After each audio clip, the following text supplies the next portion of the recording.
नमस्कार, बहुत स्वागत है आपका कंटाप न्यूज में। आपके साथ मैं हूं ऐश्वर्या।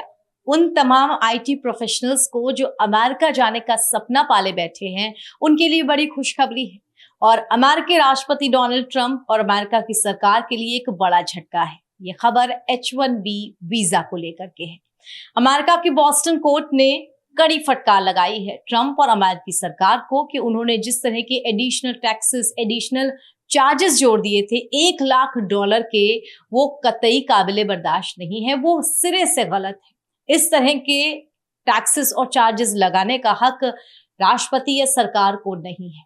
आपको बता दें कि H-1B वीजा, जो कि अमेरिकी कंपनीज, अमेरिकी जो देश है, वहां का कानून है, उनके तहत H-1B वीजा दिया जाता है। और इस वीजा को देने का जो मुख्य मकसद होता है वो ये कि तमाम आईटी प्रोफेशनल्स, जो आईटी हब के लोग हैं, इसके अलावा आर्किटेक्चर फील्ड से जुड़े, हेल्थ सेक्टर से जुड़े जो लोग हैं, जो अमेरिका आकर के काम करना चाहते हैं, खासतौर से उसमें युवा वर्ग होता है, वो वहां जाते हैं। ये गैर अप्रवासी वीजा होता है, नॉन इमिग्रेंट वीजा इसको कहा जाता है।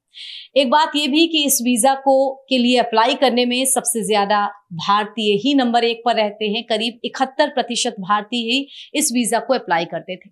लेकिन पिछले साल डोनाल्ड ट्रंप सरकार की तरफ से इस वीजा को अप्लाई करने के लिए $1 लाख का एडिशनल शुल्क, यानी कि करीब 96 लाख रुपए, आप भारतीय मुद्रा में कहें तो वो लगा दिया गया था। लेकिन अब उसे हटाया गया। ये बहुत बड़ी राहत है।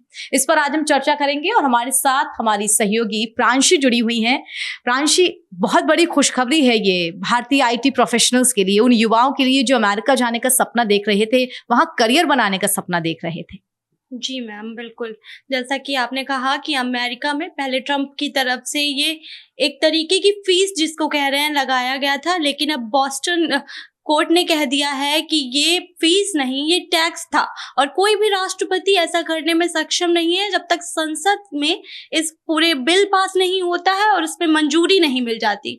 तो एक तरीके से ये ट्रंप की हार हुई है और उन हजारों भारतीयों के लिए खुशखबरी की बात है जो आईटी हब में हैं और जो अमेरिका या फिर फॉरेन कंट्रीज में जाके जॉब करने का सपना देखते हैं। यहाँ हम अपने दर्शकों को ये भी बता दें कि अगर H-1B वीजा की बात करें तो सबसे ज्यादा इसको अप्लाई करने में भारतीयों का ही एक बड़ा प्रतिशत रहता है, 71%।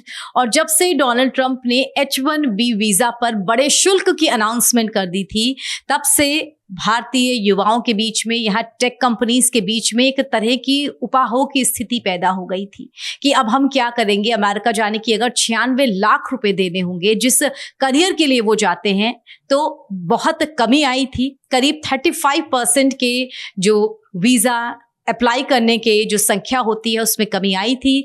बताया जा रहा था कि इस साल मार्च तक 3 लाख, जो कि पिछली बार का आंकड़ा था, वो घट के 2,11,000 के आसपास रह गया था।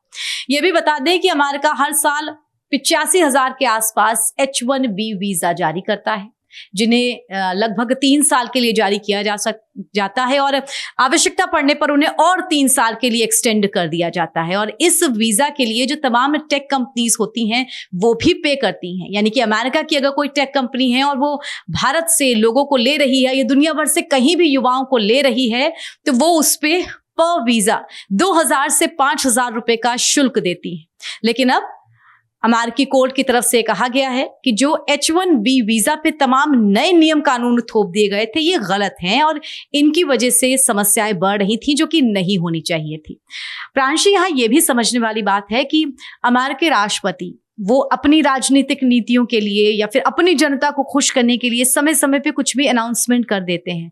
बॉस्टन कोर्ट ने सिर्फ ये नहीं, उनके 5 और अनाउंसमेंट्स को रद्द किया है, जिसमें जो अमेरिका में काम करने के लिए लोग आते हैं उनके वर्क कल्चर को लेकर के और भी 3-4 नियम हैं, वो सब कैंसिल किए हैं। लेकिन नंबर 1 पे H-1 वीजा है। क्या आपको लगता है कि राष्ट्रपति ट्रंप ने अपनी जनता को लुभाने के लिए इस तरीके का एक आदेश बड़ा सा दे दिया था?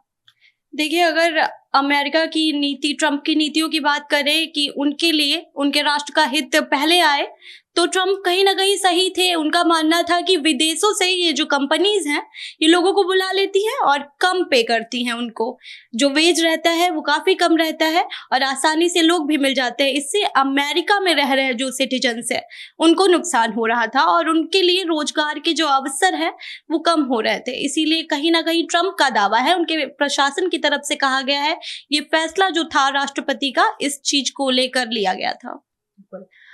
यहाँ हम ये भी बता दें कि हाँ, अमेरिकी राष्ट्रपति और अमेरिकी सरकार की तरफ से ये कहा गया था कि अगर इतनी बड़ी संख्या में स्किल्ड जो लेबर है वो अगर हम बाहर से इंपोर्ट कर लेंगे तो अमेरिका के जो युवा हैं वो कहाँ जाएंगे और उनको अपने लेवल की सैलरी जो मिलनी चाहिए, क्योंकि वो सीधे सीधे कंपटीशन में आ गए हैं भारतीय स्किल्ड लोगों के साथ, दुनिया भर के स्किल्ड लोगों के साथ, तो उनकी सैलरी और पे स्ट्रक्चर पे असर पड़ता है।